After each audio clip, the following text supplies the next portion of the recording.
Okay, so recording started again. Hello, everyone, and welcome to our session on messaging in times of crisis.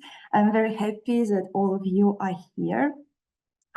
We are about to start, but before we will do that, I'm going to say that this session is being recorded. So if you have any security concerns, you can keep your camera off during the entire session. You can also change your name. So if there is a need, please take care about yourself and about your security. Otherwise, we are very happy to see your faces and to communicate with you. My name is Svetlana Zakharova, and I work with ILGA-Europe, and today I'm the one of the 4 people who are hosting this amazing session. First of all, there is my colleague Nats. Nats, maybe you can wave. And also there are 2 amazing communications consultants, Eva and AJ, who work with ILGA-Europe and different LGBTI organizations and groups for a long time. I'm very happy you are with us. And before we're going, I will say a few things really about strategic communications program I am leading. Strategic communications program with ILGA-Europe is working from 2002, so it's already 3rd year. And within this program, we were providing different funding and learning opportunities for LGBTI movement. By the way, next year we are going to launch the new iteration of this program, so stay tuned. There will be new funding and learning opportunities for LGBTI movement in Europe and Central Asia. So within the strategic communication program, during these 2 years, we worked with 2 groups of LGBT, 2 cohorts of LGBTI groups and organizations. And for both groups, we tried to provide tailor-made learning. And for me, it was very interesting that even so the groups were very different, both groups really prioritized crisis communications as the area that was very important to them. And this was the area we worked on them together for all this time, and you will see more like sessions, more learning materials, but I'm very happy that already now we are having this session around messaging in terms of crisis, which is coming from slightly different area of work. And before I actually will pass to Nats, I will share a few things with you. Basically, a few resources. Can you see the screen? Please wave if you can see the screen. Basically, I want to bring your attention, first of all, to the Skills Boost sessions. During last 3 years, we covered 6 topics. And what is important for me to say here, the topics were really coming from the movement. So from the interest, from the questions we were receiving. So if you have any communication challenges or dilemmas you are not sure how to deal with, you please feel free to write to me, and I can promise that at least we will try to see how we can help you to approach these issues. And of course, you can check all the recording of these sessions. They are on YouTube.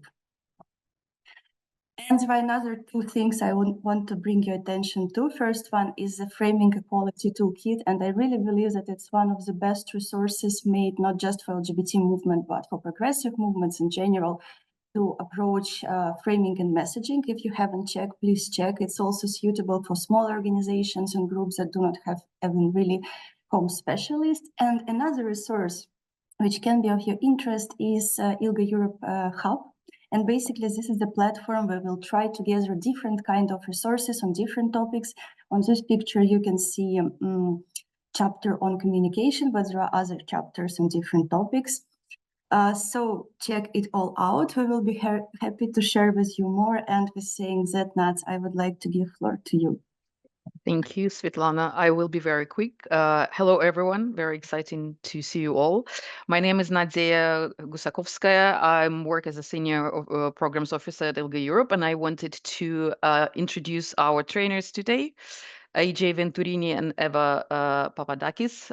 Both of them are communication experts and activists who have been working on LGBTI rights and importantly also on other intersections, including climate justice and refugee rights. With ILGA-Europe, with us, we've been collaborating with Eva and AJ for a few years now.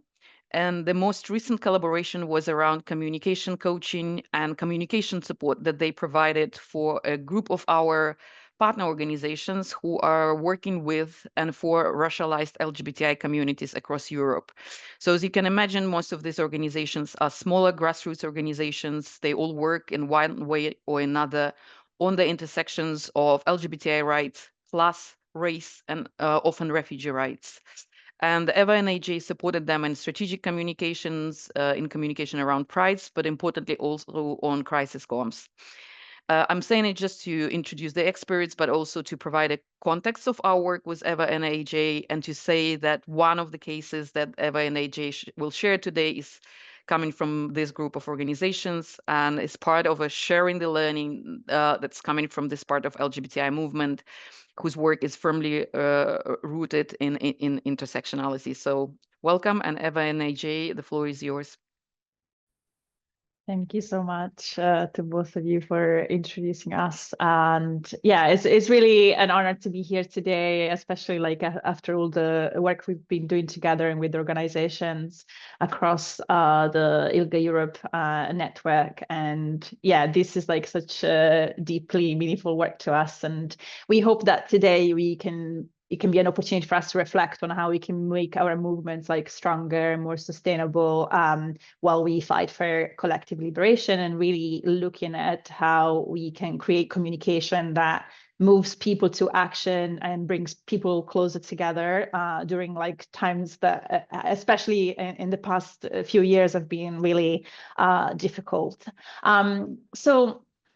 Yeah, thank you for being here.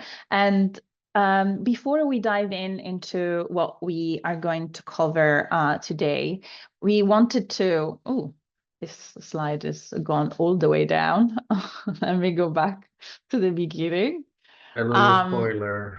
A little spoiler alert for everybody. Okay, now we should be here. We wanted to connect with you and see what brought you here today, and share a little bit of what are your top concerns when it comes to crisis communication, whether you've had to navigate a crisis, or like you're just thinking about how to prepare for one in case it happens. And yeah, just kind of sharing your concerns when it comes to that. And we have a Mentimeter link that is just been posted in the chat, where you can post like up to 3 concerns, and so that we can have a look at like what we are thinking in the room, let's say. I'm going to share the screen as well for the Mentimeter so we can all see it at the same time, but the link to contribute is in the chat already.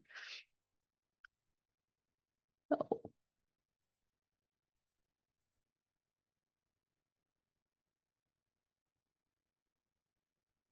It should be working now.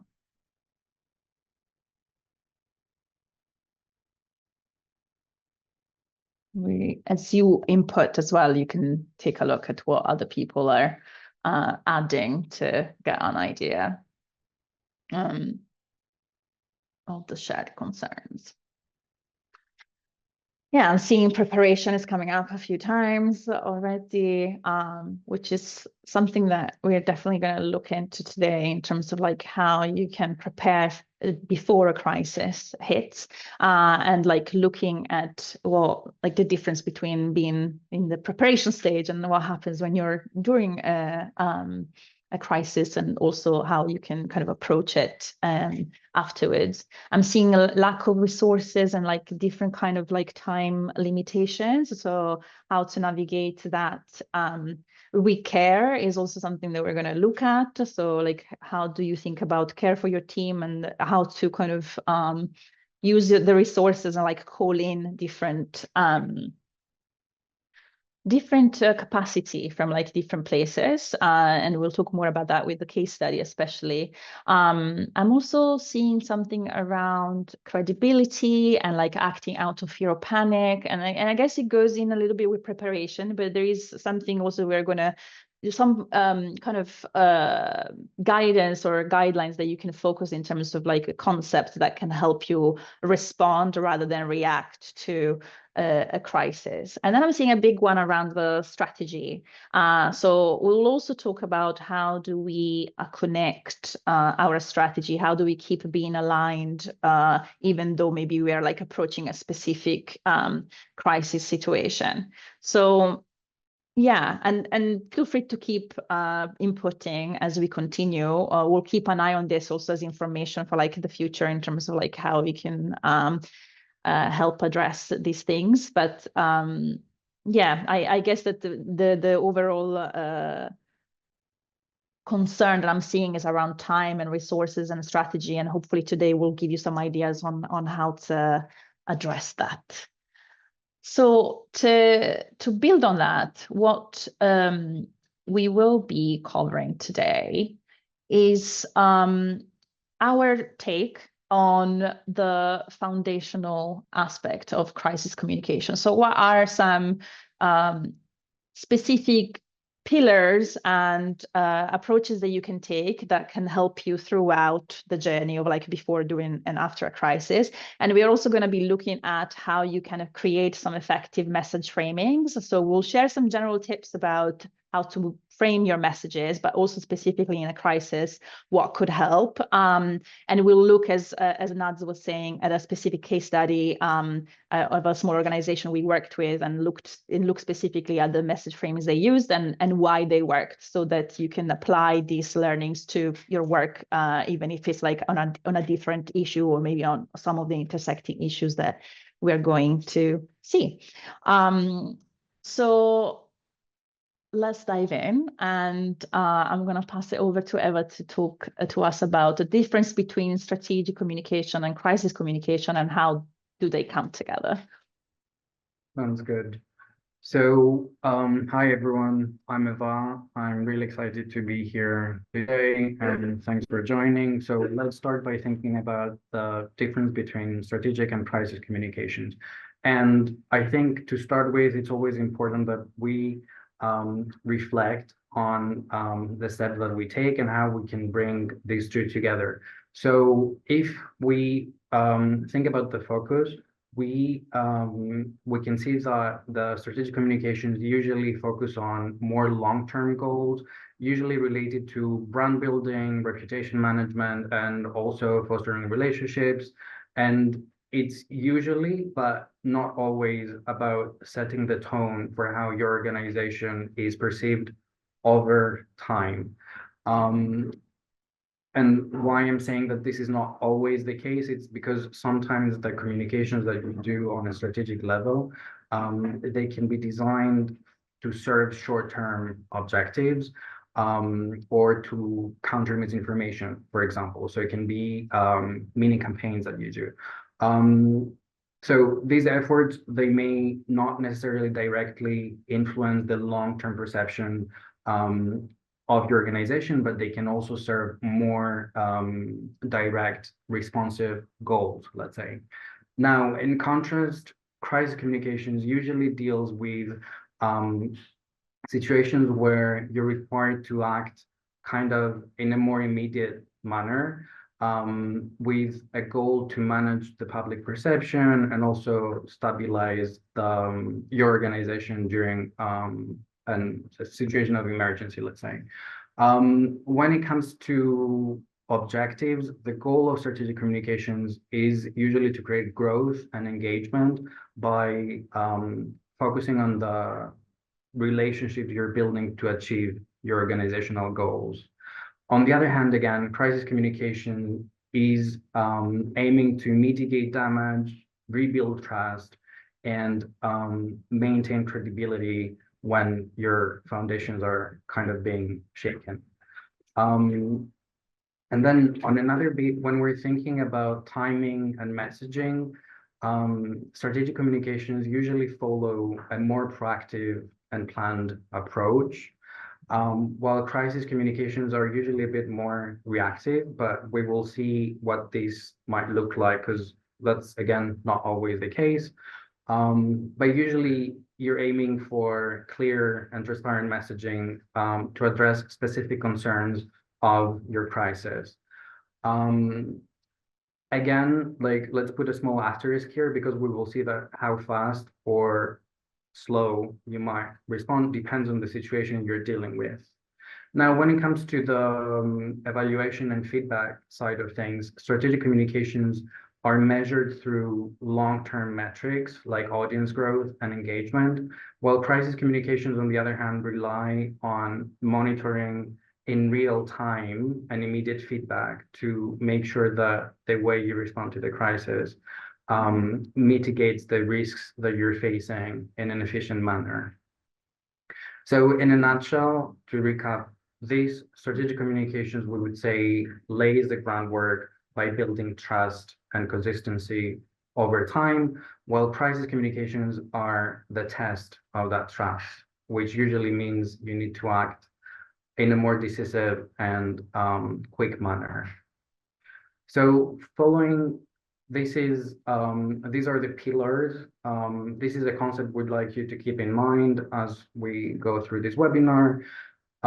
We've come up with a framework that we like to call the arc of crisis communications. So as you can see, aligned, ready, responsive, clear, connected, and caring.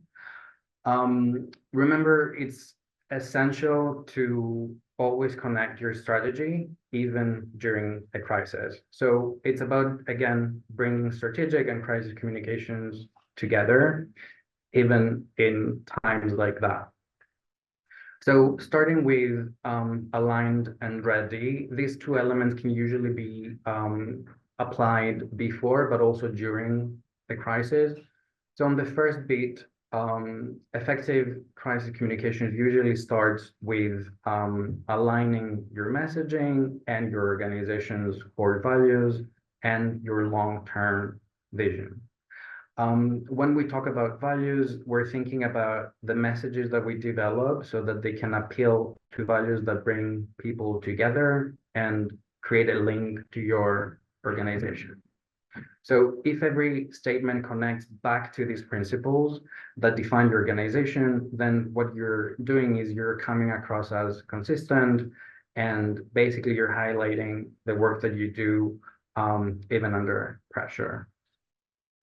When we're thinking about ready, this basically means that you need to be prepared to the extent possible. I'm sure that most of you agree that being proactive is the best remedy for when the crisis hits. So I think it's very important to try and make some time whenever possible to build a crisis plan in advance. This can include different types of protocols.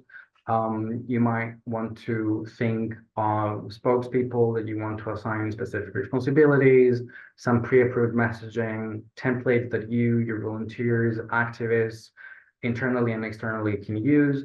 And you might also want to think about having clear roles and responsibilities in place so that when in a crisis, and perhaps sometimes in panic as well, you know who is responsible of what, and just to avoid frustration, but also confusion.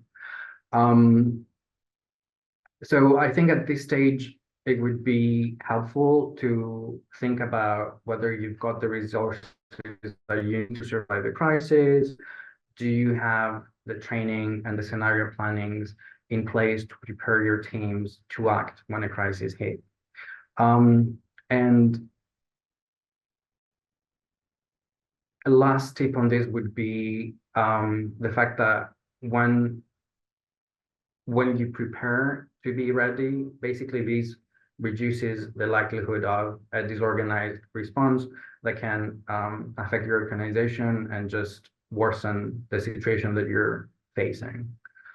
So moving on to responsive, this is something you need to do and think about during a crisis. So we want to highlight that usually speed matters here, but so does thoughtfulness. And a lot of the times, and especially with the case study that we're bringing you today, we can see that sometimes taking your time is actually a good strategy. So I think it's important that you take a moment to see if responding quickly is required, and just thinking through the possible case scenarios so that you can meaningfully address the possible unfolding of the situation you're in. At this stage, it's very important to monitor, receive feedback from your team, but also your community members, depending on how actively your members are participating in your communication. so that you can incorporate but also address the concerns that might be flooding in. And I think at this stage also it would be good to think about whether a delayed response means that you're losing trust. It can mean that, but a lot of the times a good response is a better response than a response that feels a bit hasty and can actually damage the work that you do. So I think that's about responsive. And then when we're thinking about clear, your messaging, as you already know, should be simple, transparent, and free of jargon, wording and language. Try focusing on what people need to know right now and what your organization is doing to address the situation that's emerging.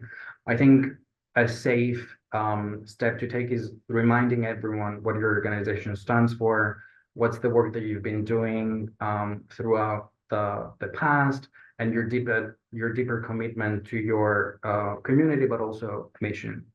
When we're talking about clear, we're also thinking about clarity, because this is your chance to make sure that your audience understands your position and kind of like maintain the trust that you've built with them.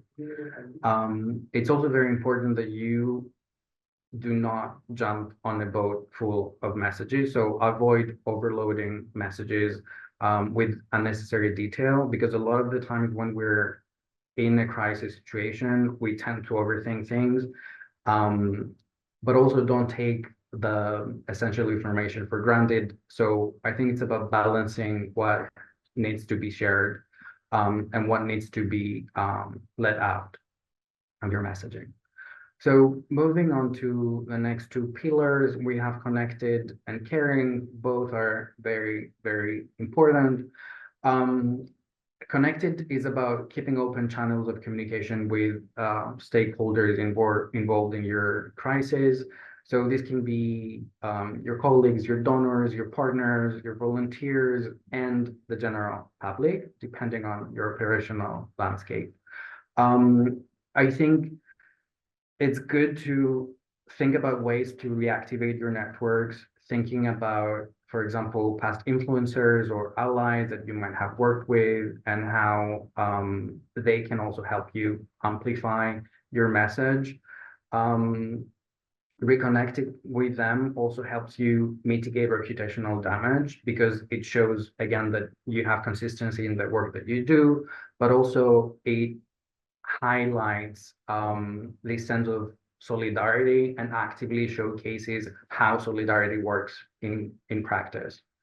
Caring is a very important aspect. It's not a nice to have, especially in these situations, and especially in the operational landscape that we're all in, and at recent challenging times, I think even more. So I think when you think about caring, it's important that you don't just stay in theory and words, but also think about how this can translate into action. So it's about organizing support initiatives or taking accountability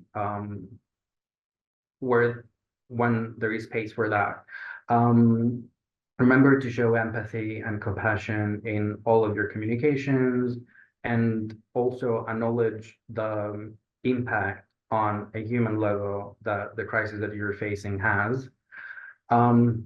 If applicable to your case scenario, I think it's also good to think about where and what the safeguarding measures that you can take are. So this can be anything from safeguarding identities and the anonymity of stakeholders involved, or providing your staff with psychosocial report or sick leave and things like that. In the long run, although we're talking about crisis communication, acting in a caring way can build resilience and long-term trust through your empathy. So I think this is again, connected to your strategic goals and more long-term approach, let's say. So let's do a little recap about things that are important to have before, during, and after a crisis. So I think protocols and templates are essential to have in place before. Then thinking about the key messages and the framings and how you'd like to present yourself and what would be good for you to have in place before a crisis hits. Then during a crisis, remember to be responsive, connected, and caring, and align your organizational vision with the messages that you're putting out there, because this can work as your safe place to go back to, and it can help as a recentering tool as well. And then this is such a huge learning process. So reflecting, resting, realigning, and reconnecting after a crisis is the most important thing to do. So we'd like you to approach this as in a holistic manner, let's say, and not just a checklist. I think this is kind of like a mindset that we're bringing to you today.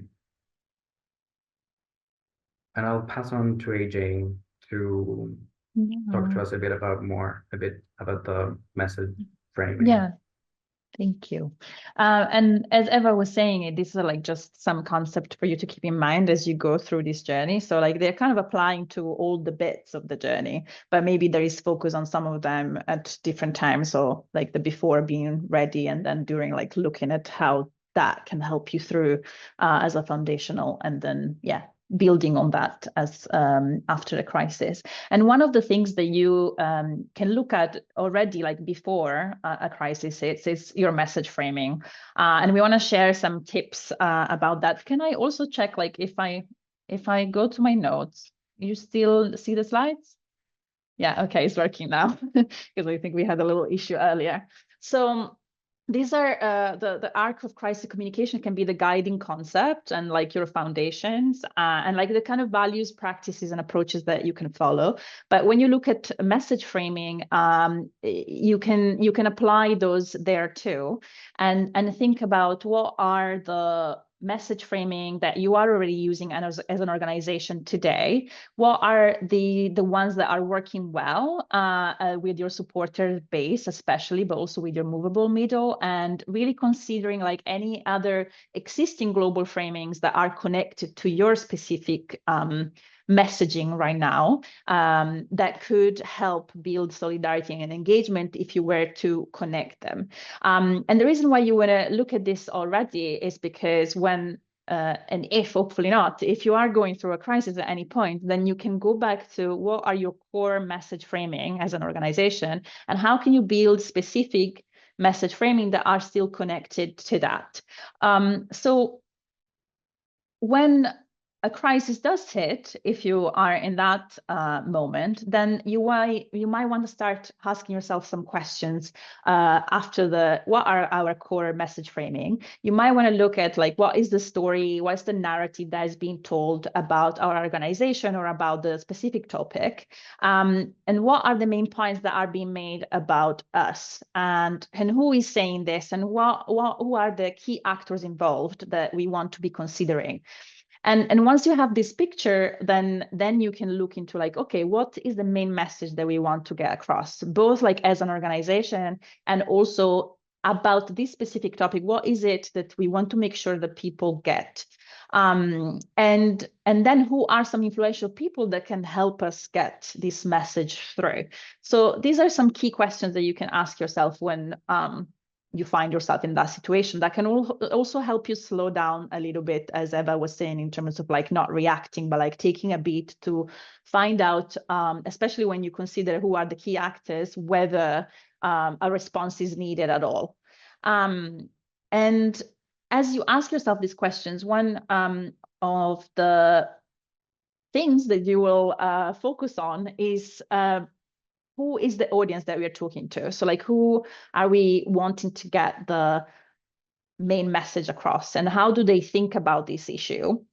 And most importantly, like, what do they need to hear, see, and feel to feel understood in their maybe either conflict or confusion or like standpoint. So we really want to, first of all, identify who are the people that we're speaking to. Are they the people that have caused the crisis, which often isn't the case. Often we are talking to our supporter base during a crisis and our movable middle, unless they were the one who have something to say about our work. And then in that case, we are talking to them as well.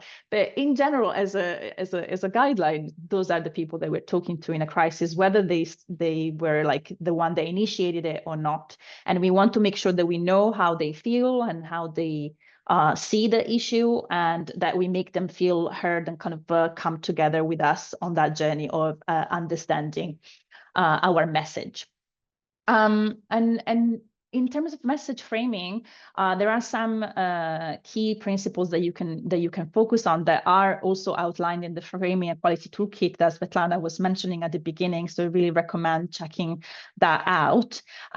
So as I was saying, you want to speak to people's best self. So you want to make sure that you don't undermine the point of view, but actually you are reminding that you know that they're good people. And so you don't want to make them feel insecure about themselves or like using guilt as motivators, but you want to create common ground. So like, even in situations where there might be a feeling that you don't share the same values or you don't share the same perspective, like what is a shared identity or like a shared value that can build like a we and can make a feel connected and have this common ground to stand on. And often the temptation in crisis communication especially is to talk about like kind of deny what's being said about an organization or about our work. But what that can do sometimes is that it can reinforce the message. So as much as we can, we want to assert our framing proactively, our own message, like our own positive message about what an organization or what our work stands for, instead of reinforcing other stereotypes or narratives that are not true to our mission. And once we brought people closer to us and we are kind of steering with our message, we also want people to know what they can do, how they can change things with us, and like we want to talk about the action that they can take so that we can motivate them to act. And we want the message to feel real. So we don't want to just rely on facts alone, but we want to tell a story and use powerful images so that we can communicate to our audience with emotion, which leads me to the next point about message framing.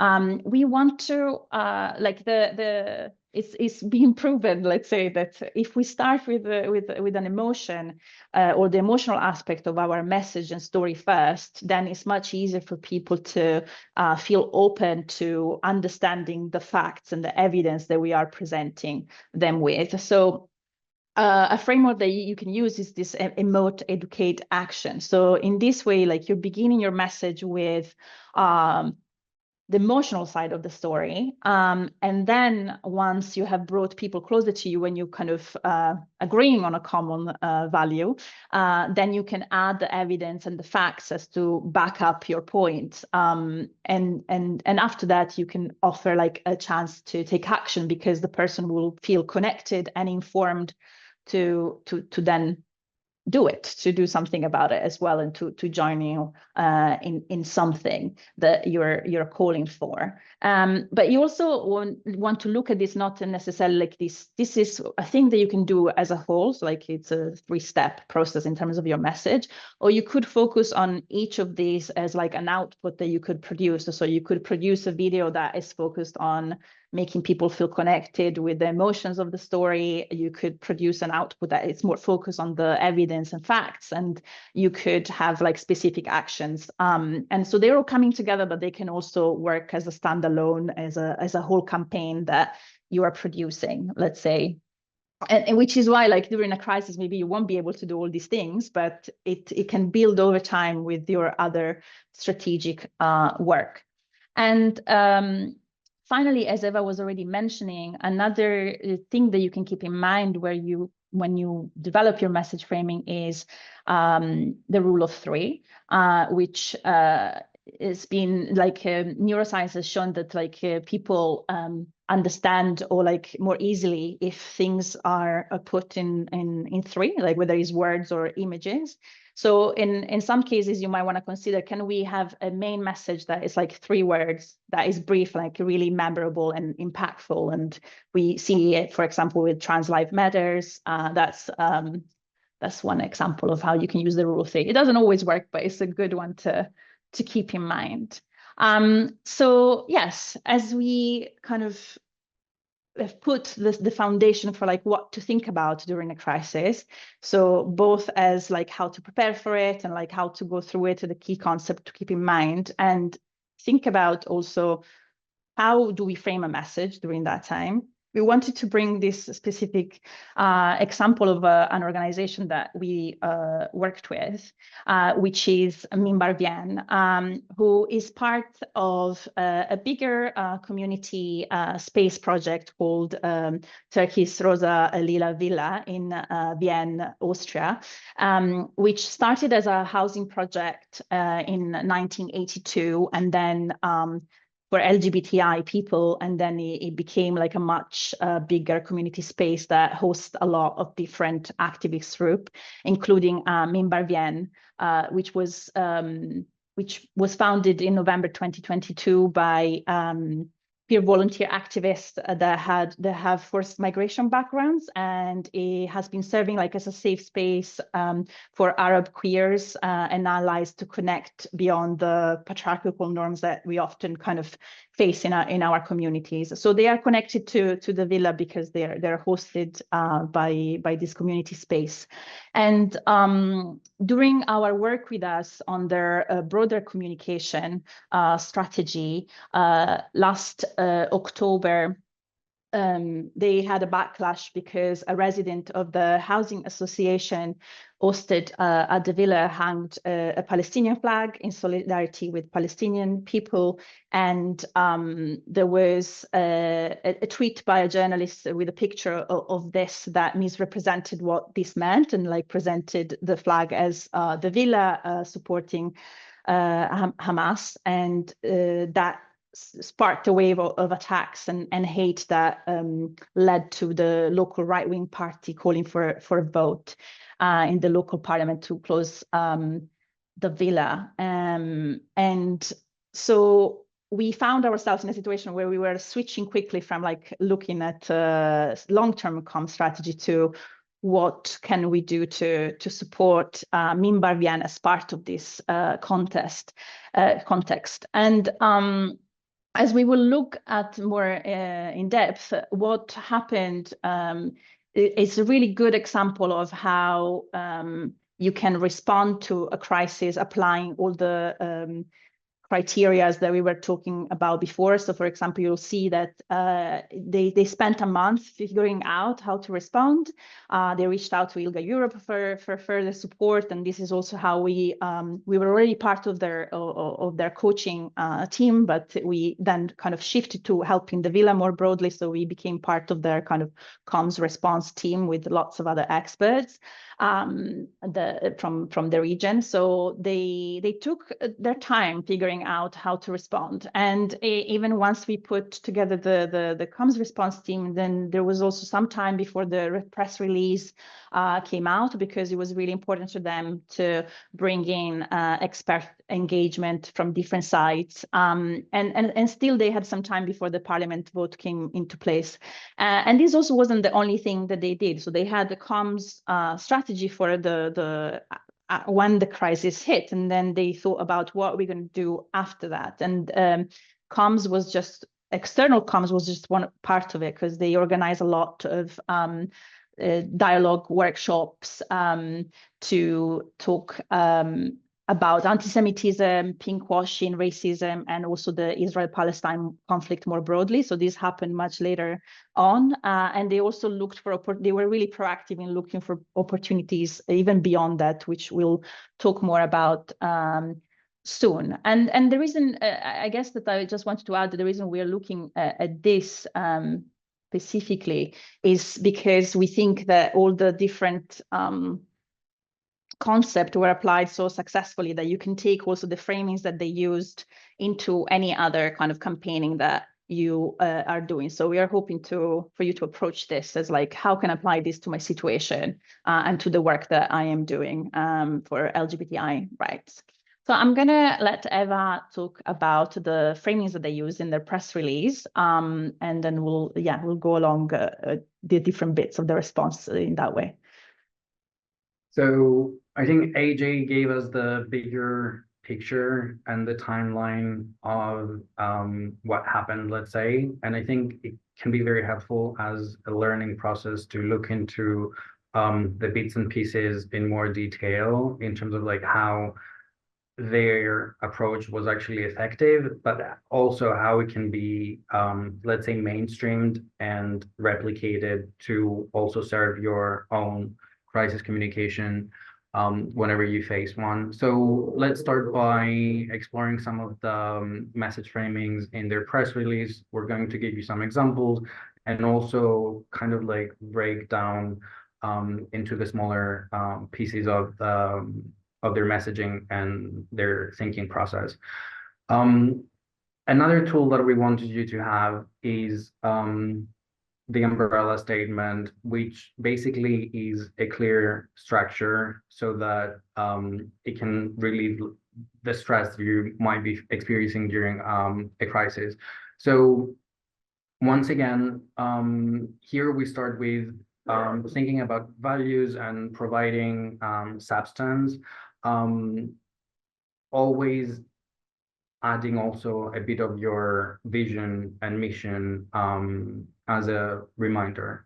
So we want to think about, again, the bigger picture, the more general, what we like to call the umbrella statement.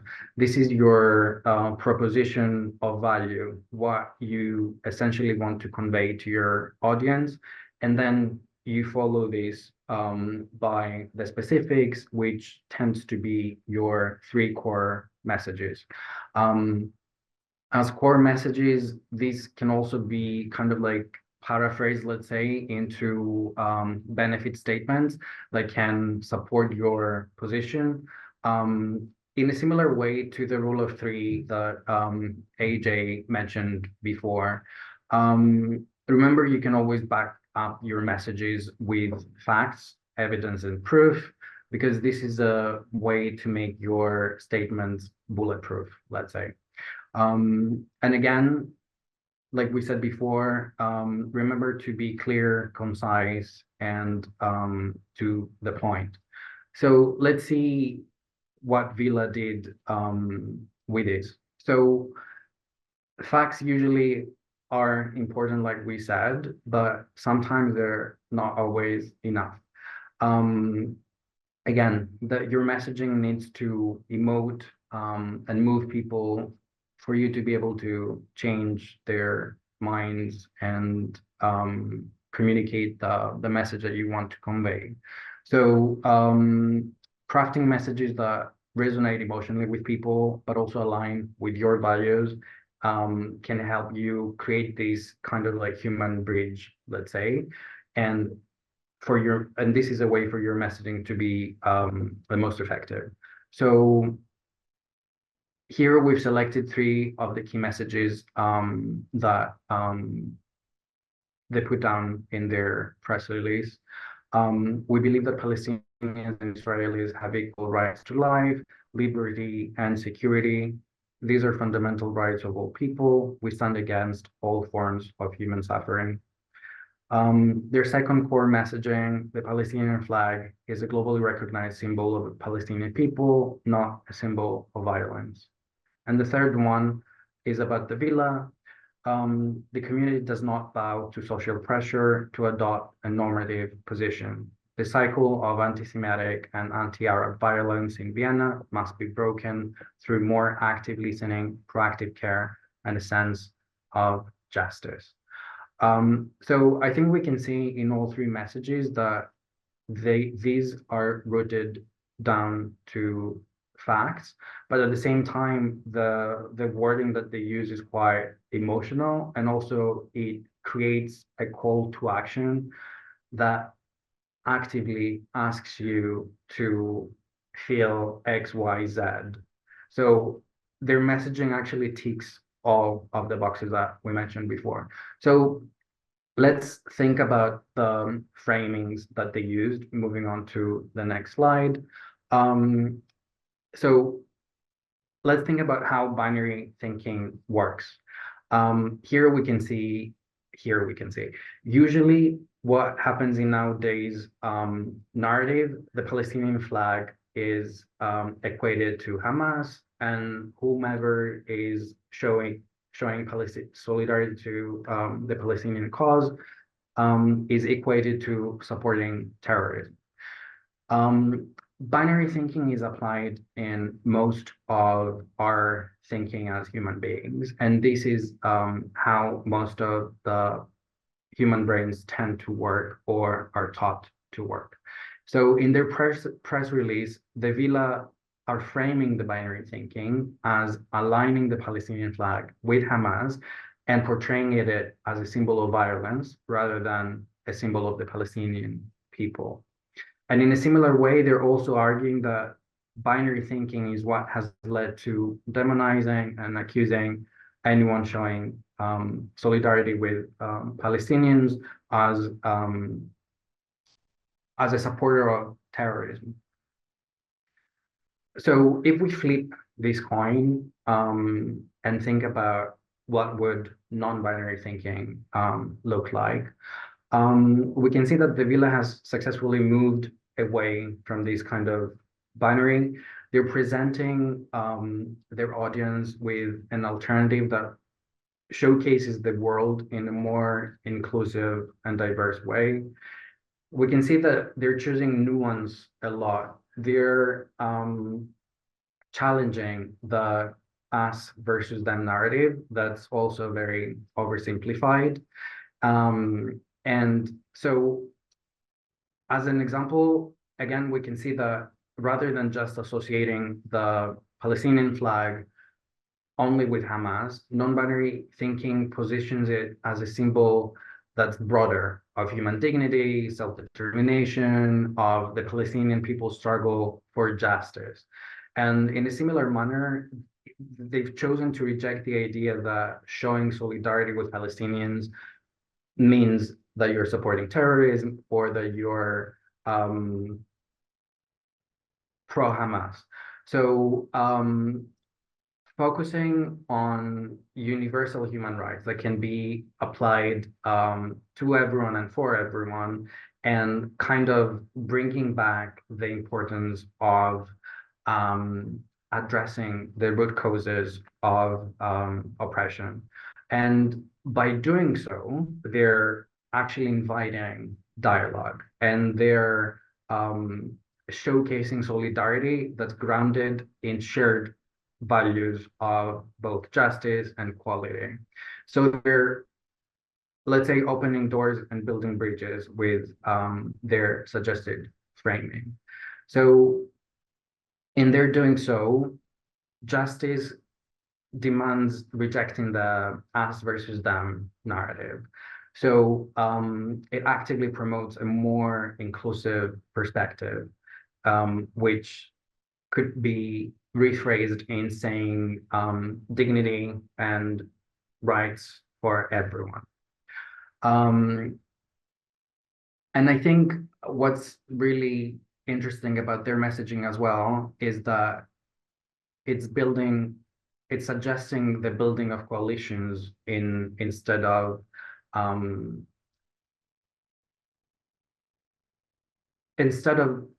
framings of conflict and a society that's unjust. So we could also say that non-binary thinking rejects, but also provides an alternative to what we're seeing a lot nowadays, to pinkwashing, essentially. So let's see their messaging in practice and how non-binary thinking can work. The villa refuses to conform to normative boxes that are widely circulated in discussions of the Israeli-Palestinian conflict. We refuse to submit to these social pressures and binary political groupings. Non-binary thinking is applied in all our work. Binary thinking leads to selective understanding and is unacceptable for queer solidarity. So we can see here how to the point their messaging is. Once again, they're not really beating around the bush, but they choose to cut to the chase, let's say.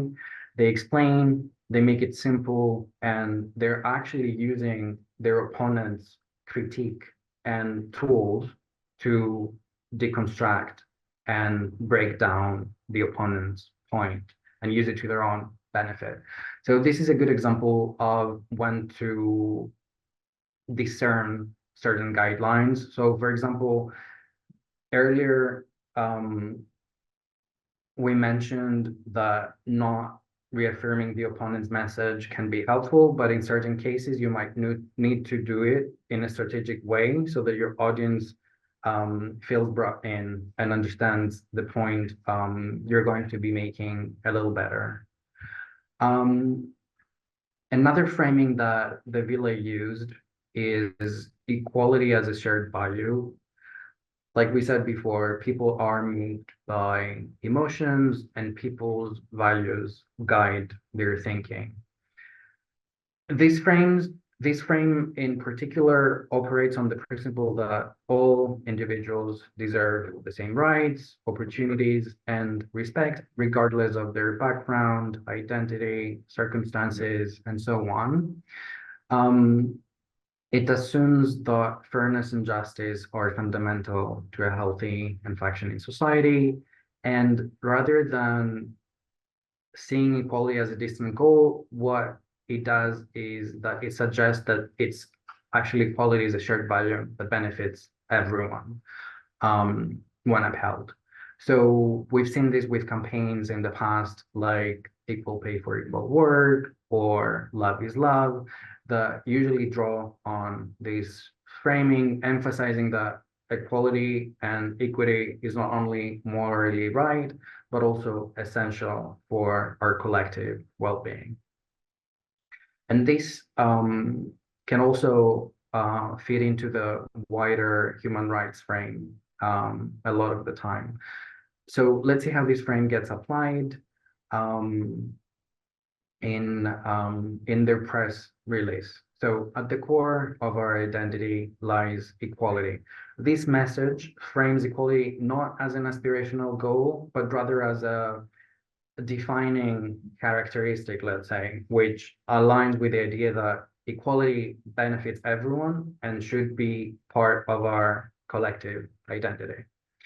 In a similar way, the next messaging, the villa has always been and will continue to be a symbol and champion of equality, frames equality as a tradition and an enduring commitment, which kind of reinforces the idea that this is an essential ongoing principle that's worth upholding.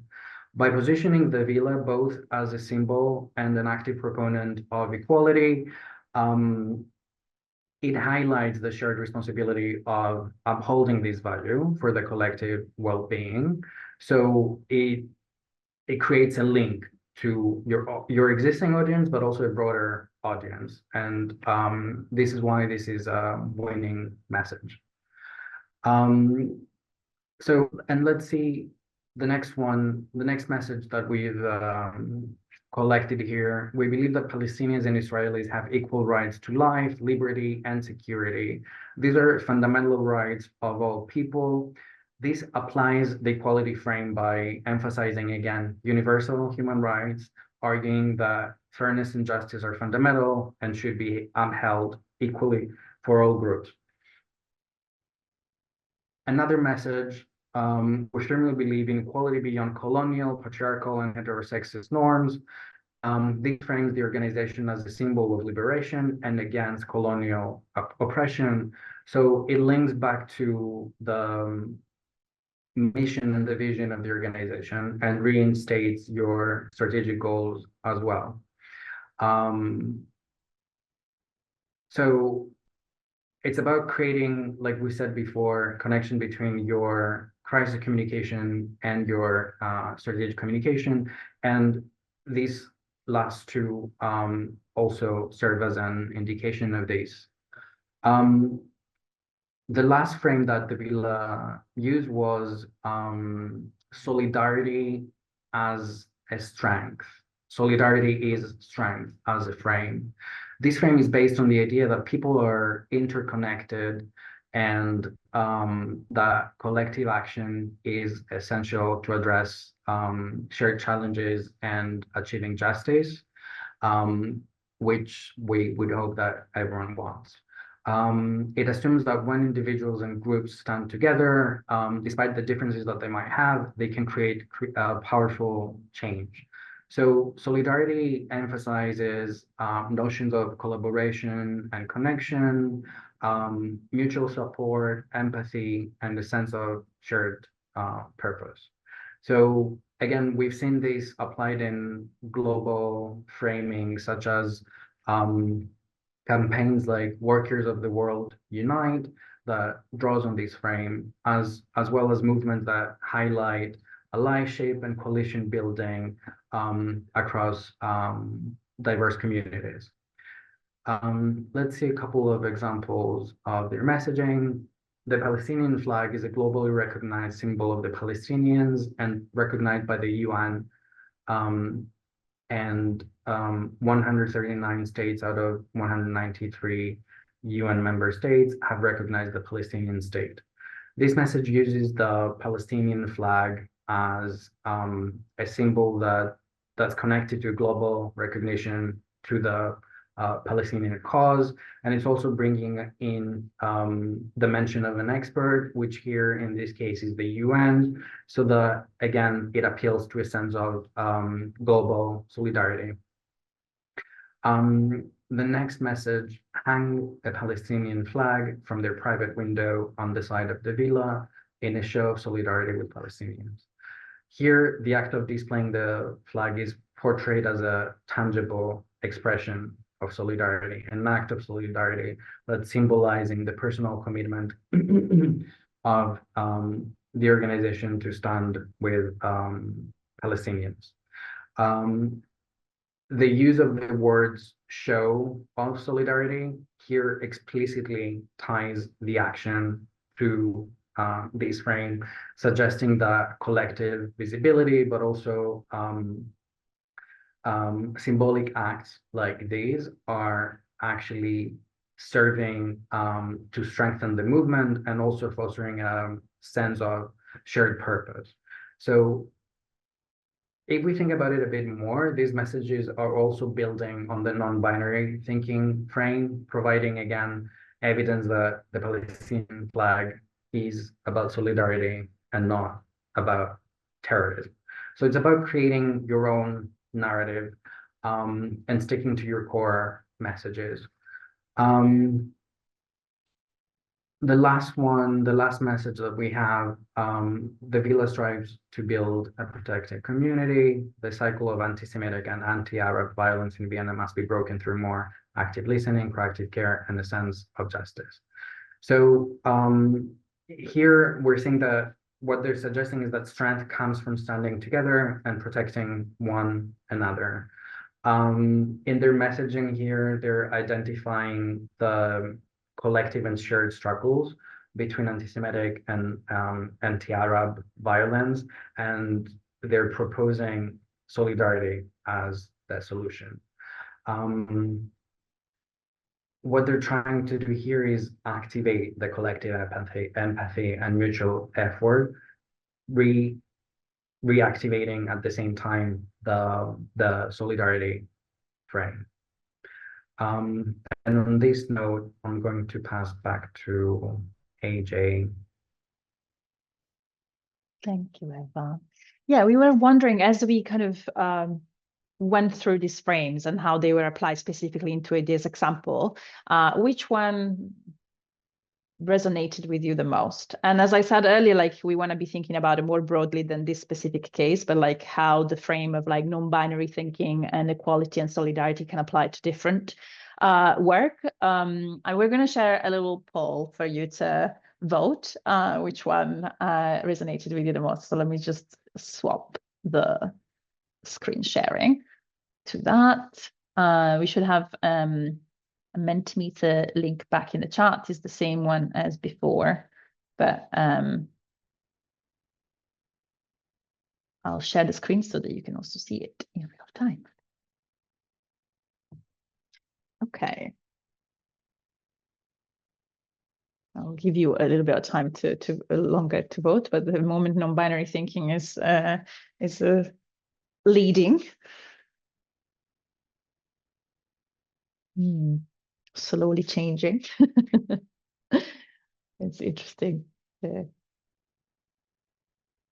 see how it all develops. Although, yeah, okay.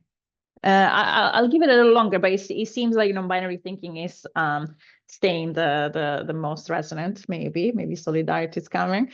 But I would like to invite maybe a couple of people to speak to why they picked what they picked, whether it was non-binary thinking or equality or solidarity, doesn't matter which one you picked. Do we have anyone that would like to share like why that resonated with them the most?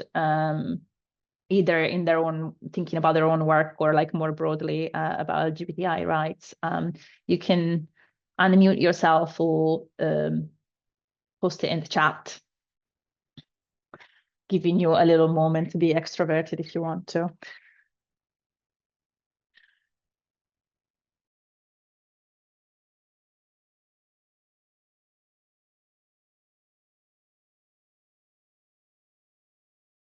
As I said, you can also use the chat if you want to mention like why that framing resonated with you or how you can see it applied.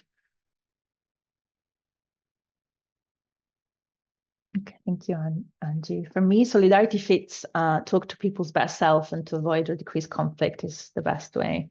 Yeah, definitely, like kind of like bringing people together, as we were saying earlier, kind of building that bridge. Just like how do we come together? What's the common ground that we have, and how can we, despite our differences, come together? So yeah, I love that reflection. And I'm reading from Enya. In general, life is more complex than binary thinking and has a flurry of nuances. So relying on tired and simplified concept fails to represent reality.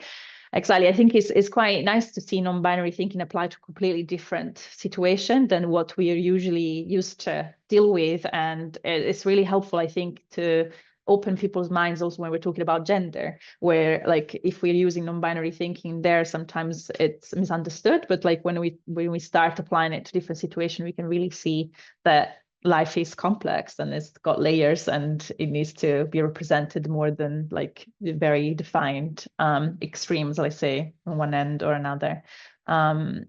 Equality is a positive global message. It's very hard for someone to admit they don't think people should be equal. Exactly. So it's a very hard one to fight against, and a really good one to think about your message framing when you're going through a crisis.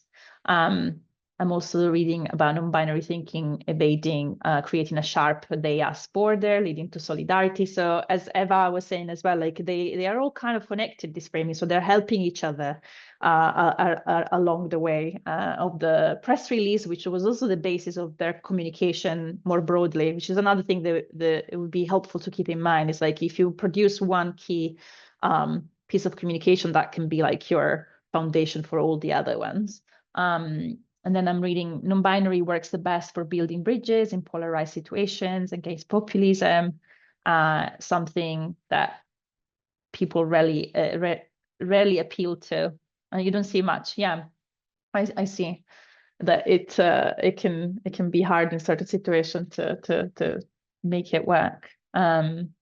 non-binary thinking asks people to learn about the subject more in depth and reject oversimplification of the issue. And maybe these two comments are connected. It's like maybe we don't appeal to it because it's more complicated. It's not so straightforward. And I remember we were talking about that with the organization, being like, should we go for the non-binary thinking? Because not everybody's going to get it. And like, not everybody's going to be like, what are you talking about in connection to this issue? And they were like, no, we should go for it because this is like such an important part of our work and like people will get it. And it's, to us, is like the foundation of everything. And I'm so glad that they went for it because, as you said, like it is an invitation to go more in depth about something and not oversimplifying.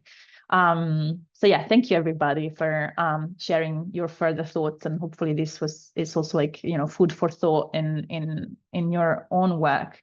And we wanted to take just a moment also to highlight other reasons why this message was effective for the villa, because I guess we didn't mention it, but the parliament vote didn't go against them, so the villa is still open, and the press release was really successful in terms of like really bringing people together. But it wasn't just the press release.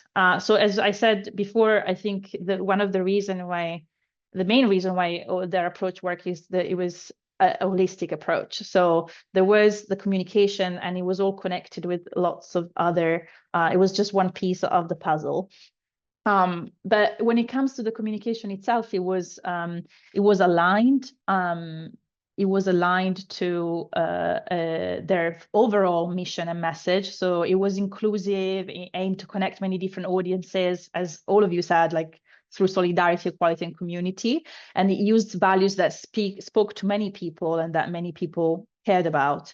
And it was also very connected and aligned with their long-term strategy and like what the villa stands for. It was also applying that concept of being connected that we were talking about before, because they brought a lot of different experts to comment on the press release and really share like their point of view and how they could frame this the best to bring the most people together. And they really thought about their networks and who were the influential actors that could help them to spread the message. As I said earlier, they also had a big team of different people, including us, supporting them. So it was helpful to have an external perspective, like come together with the local perspective and how that is like all connected. And they really thought about who they were speaking to. So like, who are we trying to like make feel heard and feel understood in this, and what is the message that we want them to get. And as we said earlier, they were responsive and not reactive, so they took their time, and it worked to their benefits because it didn't fuel the opponent narrative, and it didn't feed on the ongoing backlash. And I saw that we have a question on that you can address later as well, but there is ways for you to kind of push back on media wanting an answer straight away. So we can talk more about that at the end, but it was helpful that they weren't reacting, and that they kept it focused on their specific context and like what made sense for them, especially as I was saying with the non-binary thinking, like making sure that they communicated their values there. And as they framed their messaging, even though it wasn't using like other global framings that we have seen around, like, for example, there is no pride in genocide and there is no queer liberation without Palestinian liberation. These are some very big global framings that we're seeing across different organizations, but they didn't go for this. They chose something that was like meant a lot to their organization and meant a lot to their local context, and at the same time was still connected to the global framings, because both of this are talking about solidarity. They are talking about the queer struggle being an interconnected struggle. And so they are talking about equality and solidarity also. And so it's interesting how they made it specific to their context, but they also kept it connected to the global framing so that, you know, you can gather more solidarity and engagement through other organizations that maybe are using different messaging, but is still connected, if that makes sense. And they were successful also because they were very proactive, as we mentioned. So it wasn't only the dialogues workshops that they ran in February and March. So like that was already months. So it started in October. And so we're looking at months into this. They organized dialogue workshops and like really going in depth about the different issues that were being brought up and like trying to rebuild that sense of community and like stand as like a safer place and a brave space for people to come together and talk about these things in Vienna. And another thing that they did, I was like looking proactively for opportunities to reaffirm their role and their like symbol of being like a champion of equality and solidarity in Vienna. And one of the things that they did was to take part in the Vienna Marathon. And during this, and again, this was some months after the dialogue workshop. So we're looking long term, which is interesting, I think, as a case studies to be looking not just like what happened in 1 month, but like the whole span of the crisis. And during the Vienna City Marathon, they partner with the marathon themselves, the organizers, but also the Euro Games for Vienna and another couple of sports organizations. And this was, and they basically had a water station as part of the marathon where they organized like a drag entertainment. They had music and they had like people cheering the runners. And the reason we are saying this is not only because it was like a good, positive kind of public exposure for them, but it was again another chance for them to build on the framing that they had been pushing, the messages that they've been pushing about their work and their organization. And they didn't use the same framings, but they went for embrace diversity, which again builds on what they had been talking about, and not only was helpful because it was backed by other organizations, and it was in a slightly different direction because it was looking at embracing diversity in sports. But again, is another way to show like what equality means. And equality doesn't mean being the same. It means like celebrating difference and like acknowledging that differences are reality and it's a good thing. And so how do we bring like more intersectionality and depth to the frame of equality or the frame of solidarity is like to stand together with each other and celebrate each other in our difference, as well as much as we're coming together around the common ground, if that makes sense. So the communication that they did around the marathon was really successful, and it was like published in lots of different prominent newspapers and media. So again, it helped them to reestablish themselves, not just as a place where there was like a crisis or there were lots of attacks, but like we are back in the community, like we've always been part of the community, and this is how we show up for each other, also for people who are not queer and are running, and we are here for them, for a space that is like free of discrimination, basically. So yeah, hope that like seeing how all of this came together is giving you an idea of how you can approach crisis and what you can do, and also thinking beyond the specific response to the crisis, because even during the press release time, they were also making sure that their communication, this is something that we haven't mentioned yet, but like their communication was also talking about other things. They were talking about their events, the community events that were going on, and so they were kind of making sure that it wasn't just focused on the crisis, but still was showing like how their work is going and like how they can show up for the community, basically. And yeah, I'm gonna let Eva kind of recap on what we covered today before we go into questions. Sounds good. And yeah, thank you for refreshing my memory of yeah, what this looked like in practice after a few months of the crisis. Because it's such a, I don't know, I think it's very inspiring and a helpful reminder of positive outcomes in such situations as well. So recapping on today's webinar. In a nutshell, like we said before, crisis communications is about managing high pressure situations and leading with clarity, empathy, and a strategic focus in mind. We've given you a framework, the ARC framework of crisis communications that we've come up with, that includes being prepared with a clear plan and pre-approved messaging, assigned responsibilities and people, and also food for thought around timing of responsiveness, and also being thoughtful so that you get to maintain your credibility. Your messages should, like we said, be clear, crisp, and concise. Remember to align them with your values and your more strategic goals that can help you nurture the trust and connection you have with your audience. Again, like in a couple of sentences, we would say that to be effective in crisis communications, try to lead with your emotional intelligence, not just as the perfect technician of crafting messages, let's say. Remember that showing empathy and humanity with an alignment with your organization, but also communities, needs and principles, these can help you achieve your long-term goals. So crisis communication is about now, but it's also something that serves you for the future of your organization and communication goals overall.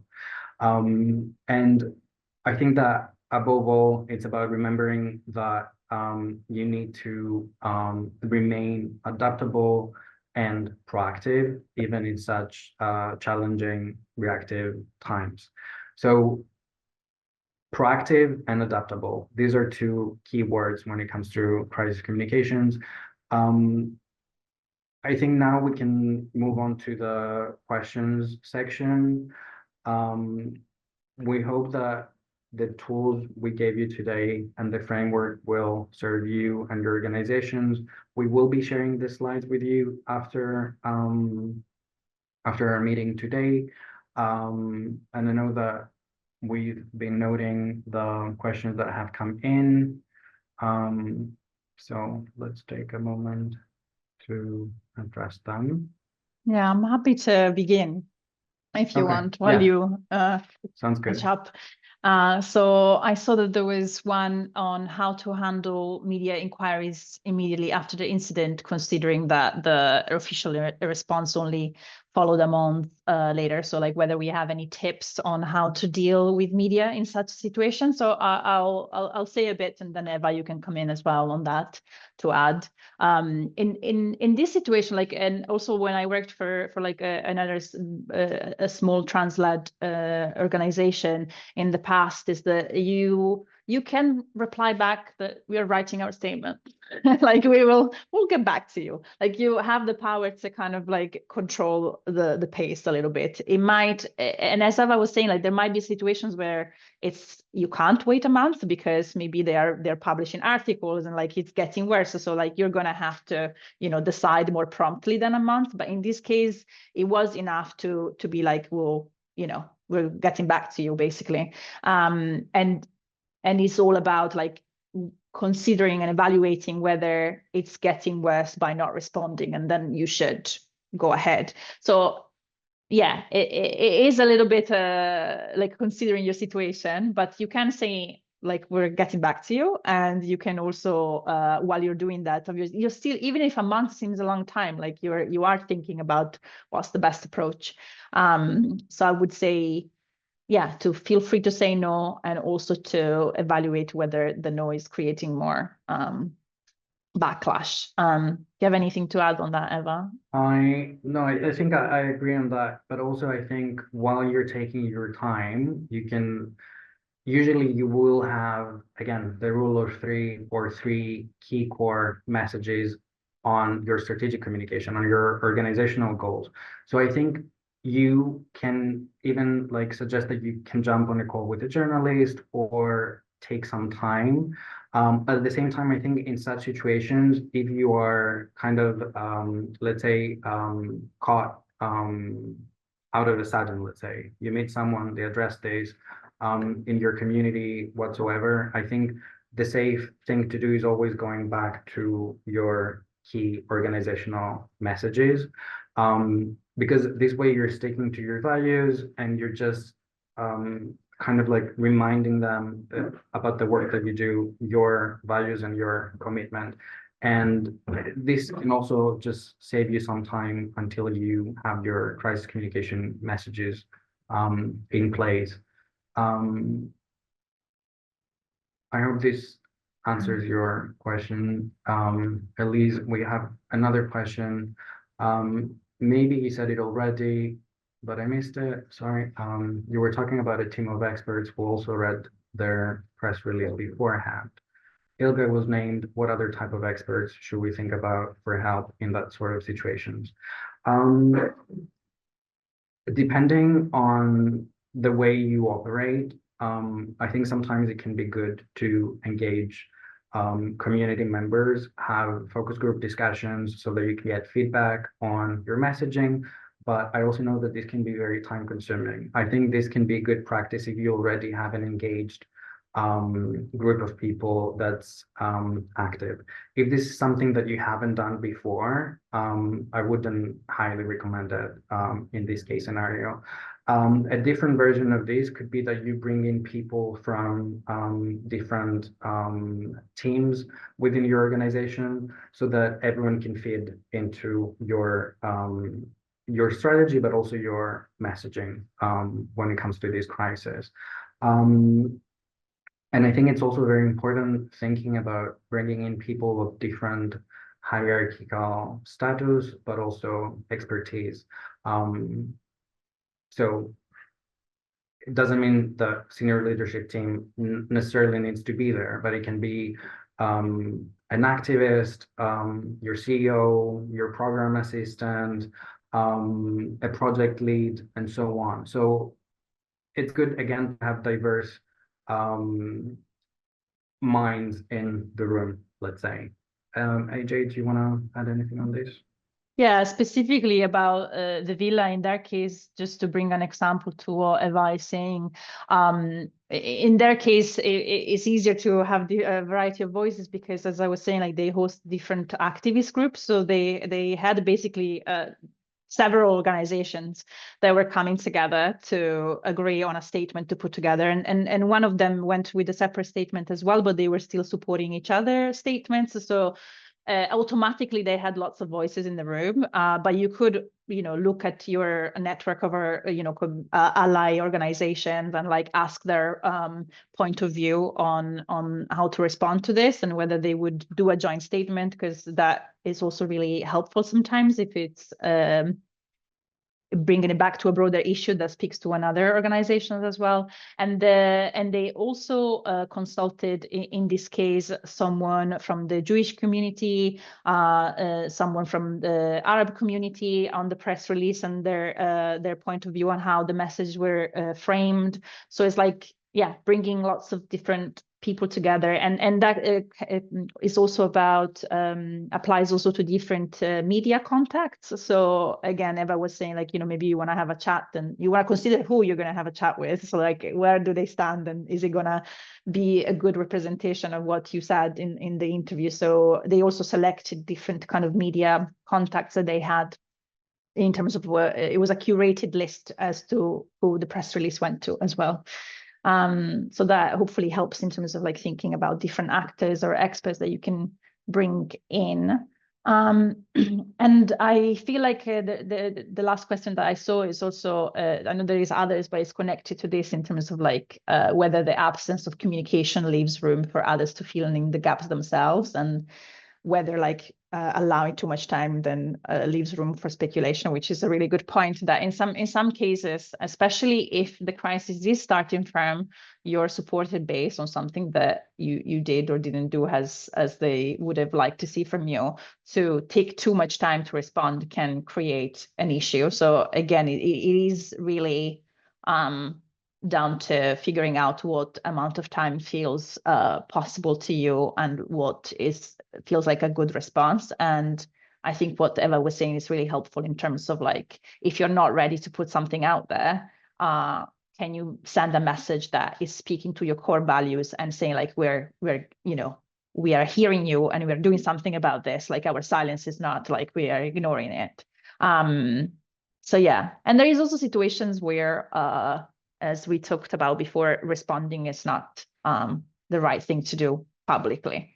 And again, when back in different trans-led organizations that I can think about, there were many situations where responding was better, not than saying something back to everything that came out in the media. So you might want to consider your situation in that case. Do we have any other questions that are to be addressed? Are there any common mistakes we need to be aware of? Evá, do you want to go? I can see you're unmuted. Yeah. So. Yeah, so I think, again, this one links to the timing, and sometimes no response is better than a response that's not grounded to your values and the messaging that's centered around what you represent. I think a lot of the times when we're going through a crisis, our lived experience and identities kind of like get triggered and activated, and I think sometimes we can operate in a way that's not bringing out the best of ourselves. The communities we serve and the work that we do usually is part of who we are as well. And I think this has a double impact.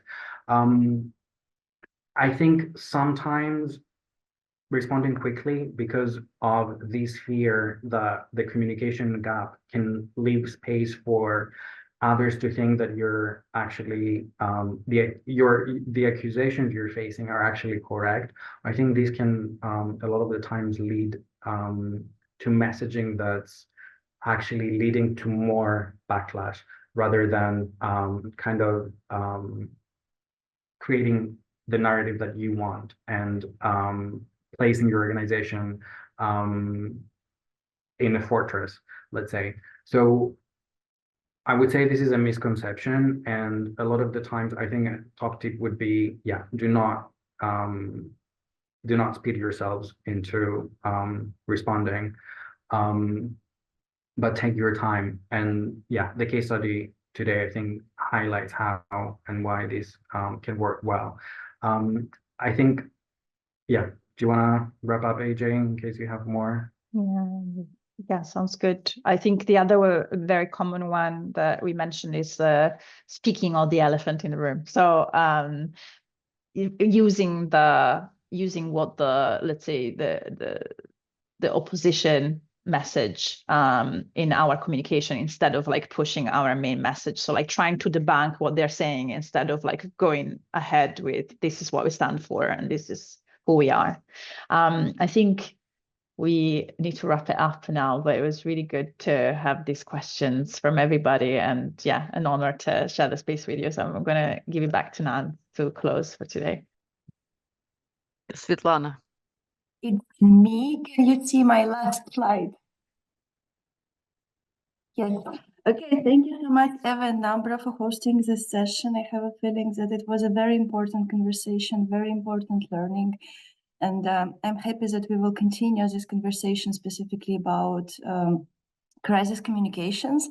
But before we will leave, I want to say that I mentioned already that next year there will be new iteration of our program, and there will be new funding and learning, so be aware. And also from next year, we are going to start something really exciting. It's a support group for LGBTI activists who are interested in communications. Soon you will see more information about that. Please join. I will be happy to see all of you. Of course, if you have any crisis comes or any comms dilemma or challenge, feel free to reach out to me. There is my email on the slide, but if you don't know how to find me, just think about ILGA-Europe, about strategic communications. There is a web page devoted to that. There you can find my email. And before you will leave, I know that we are already over our time, but for us, it would be very important to hear a bit about your main takeaways and about some parts that were missing. And when I'm talking about something missing, I want to ask you what kind of information or learning would help you to be better prepared for crisis communications. So if you have time and you have something to say, we will be very happy to know what you think and what you need. And otherwise, thank you very much for joining us today. Thank you, Eva, AJ. Thank you, Nats. And I hope to see you at our other events.